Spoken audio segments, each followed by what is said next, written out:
Hey there, and welcome back to GenXGrownUp. I'm George, and this is Bit by Bit. Now let's get into it. We've got some Evercade news to talk about today. We've got a fresh retro gaming music drop to go over.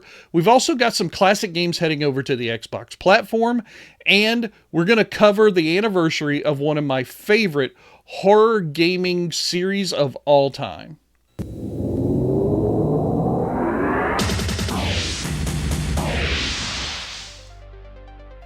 All right, this bit is from our friends over at TimeExtension.com. Evercade's got 2 new cartridges that you can order, or pre-order rather, right now from Activision and Llamasoft, ladies and gentlemen. That's right, Activision Collection 1, which is going to have 15 games. Llamasoft Collection is going to have over 27 games. Not over, it's exactly 27 games. Anyway, first off, here's what the Activision Collection 1 includes. Let's just look through the list. This is going to be launching in November at $30.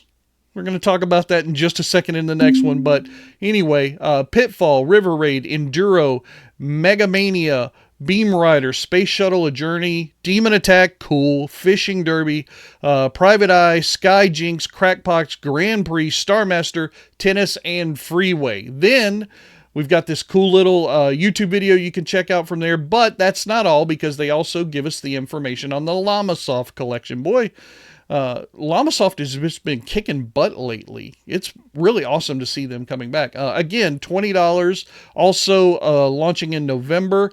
We got stuff for the VIC-20, the C64, the Spectrum, and the Atari ST. What's really cool is they're including the same game on different platforms. So like you've got Grid Runner listed as A here for the VIC-20. They're saying that A is the first version and B is a later port to another system. So the VIC-20 Grid Runner, and then the Grid Runner on the C64, which came out a little bit later, which is very cool. I love that they're doing that. And we've got some other cool ones in there. Deflex or Deflex or Deflex. I don't know. You guys know I'm terrible at that stuff. And somebody gave me some crap in the comment for it last time. It's not that I don't want to pronounce things correctly. I'm just bad at it. And I don't claim to be a news guy or anything like that. I'm just doing these things for fun and having a good time. Anyway, look at this. Revenge of the Mutant Camels. Revenge of the Mutant Camels 2. In case you didn't get enough the first time. Void Runner, City Bomb, Lamatron 2112. Boy, there's just a lot of goodness in here. Of course, there's another YouTube video for you to check out. Absolutely, this is going to be really, really fun. But here's the sad part, ladies and gentlemen, about Evercade. The Evercade seller Funstock has decided to freeze all U.S. orders until further notice. This really sucks, and this is a direct result of all this crazy tariff bullshit. I'm just going to say it, bullshit. We are all now suffering because of all this political stuff. I'm not going to get into the political side. I don't really care what side of the aisle you fall down on, because I fall down on the fact that I want to get my retro games easily whenever I need to. And a lot of that stuff is made overseas and shipped over here, and now it's getting more and more difficult. Here is the stuff that's going on. In an email sent to all Funstock customers, this is what they said. A fee of 30% now applies to all Funstock imports in the U.S. This is based on the country of production, which for Evercade and Hyper Megatech products is China. Now, I mentioned the Hyper Megatech here, and I wanted to point that out because those keyring game things that I talked about in the last episode, they're subject to this tariff stuff too. Oh, this really, really sucks. At this time, we cannot offer the service for customers to pay this cost to us ahead of shipment. This is something we will investigate further and monitor the ongoing situation. I feel for Funstock. Honestly, with all the crap they're having to deal with, I'd give them the extra 30% just to help them out, because they're still trying to help sell a great Evercade product. But yeah, this stuff about all these damn tariffs is really starting to piss me off, and you guys know how I get when I get mad.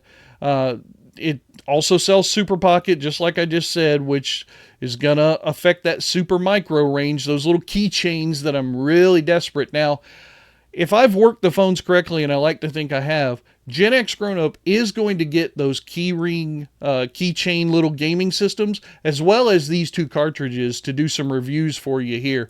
I hope by the time we get those, everything will be worked out, and maybe we'll be able to start ordering from Funstock or somebody in the near future. Maybe other people are still selling Evercade stuff and shipping it to us, but for right now, that's one down. Now, I mentioned earlier that we're going to talk about some retro gaming music, and here it is from bleedingcool.com. They've got a 40th anniversary box set that's been announced by I Am 8-Bit. This just looked interesting to me. First of all, I love the artwork on the cover and what these discs are going to look like. There's multiple colors on the disc. That's not 3 different discs. That's a single disc that is going to be multiple colored. And here are some of the things that we're going to hear. These are tracks directly from video games, and this just felt a little interesting and odd to me. So we're going to get some stuff from Battletoads. We're going to get some stuff from Banjo-Kazooie, Killer Instinct, Bad Fur Day, Conquer Live and Reloaded, Jet Force Gemini, Grabbed by the Ghoulies, Cameo, Elements of Power. I agree. Wow. These are all fun games. I like all these games. I just want to know from you guys, and please let me know in the comments down below, are you interested in purchasing a vinyl LP that has music from these games? Some of them are definitely retro. Battletoads 100% is. I'm just wondering, is this something that there's a big enough market for this company to keep doing this? Let's see, we're going to have, they're pressed on 4 shades of Rareware gold, blue, and blue vinyl, a nod to the legendary studio. What else we got here? Whole package comes wrapped in premium foil cover slipcase. Yeah, this just looks really awesome. I can't wait to learn more about this. As soon as I get some more information, I'll let you guys know, but I just want to know from you guys, is this something you're willing to take a look at and maybe even purchase? Now, like I also said earlier, we've got some new stuff heading over to the Xbox, and it's in this new platform that's going to be on there. This new collection called Attic Archive. There are 13 games included in this. And the reason why I wanted to talk about it, it's all stuff for old systems, so not Nintendo or even really Atari. It's old computers like the C64 and the ZX Spectrum. So we've got Odditums, Arcadia, Armageddon, BC Bill, Gilligan's Gold. Look at it, just all Super Kid, Skating USA, Super Kid in Space, in case, you know, his earthly bound stuff wasn't enough for you. You've got a new one coming up. But this little video, it's a very quick hit video. It's just boom, boom, boom, boom, boom, showing you the different games and what they're going to be on there. I haven't used any of my Xbox stuff yet, so I'm wondering if you guys will tell me, is Xbox a platform that you're interested in playing this type of stuff on, or does it have complications? But for me, anytime we get another chance to play some retro games from the past, especially ones that maybe not a lot of people have heard of, I'm all in. BloodyDisgusting.com, thank you so much for reminding me, and now all the bit-by-bit fans out there, that this is the 30th anniversary of the original Phantasmagoria. You guys might have seen, I did a live stream a long, long time ago where I played through most, if not all, I think I played through most of it, Phantasmagoria 2, A Puzzle of the Flesh, which is absolutely one of my favorite horror games of all time. I'm not saying it looks great. The video was compressed to holy hell and back, but I love Phantasmagoria and Phantasmagoria 2. So this is just a quirky little retro spiel going back down history and everything, and reminding us about all of the stuff going in there. Heavy influence by Stephen King and Edgar Allan Poe. Look at this. At the time, the game was originally going to cost $800,000, but ended up costing $4.5 million. $4.5 million 30 years ago, ladies and gentlemen.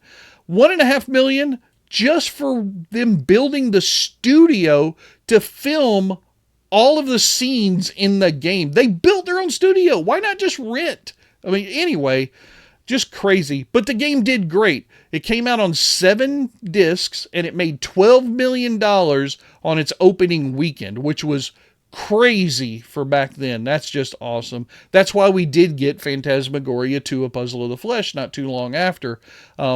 It wasn't critically received very well. I know. There's still a lot of people who don't like it. I'm not one of those people. I love this game. It's one of my favorites of all time. This story is a great trip down memory lane, so if you have a moment, it's probably a 3 to 5 minute read, maybe longer. My goodness, I didn't go all the way down. There's videos in here. There's a whole bunch of stuff in here. It's really good.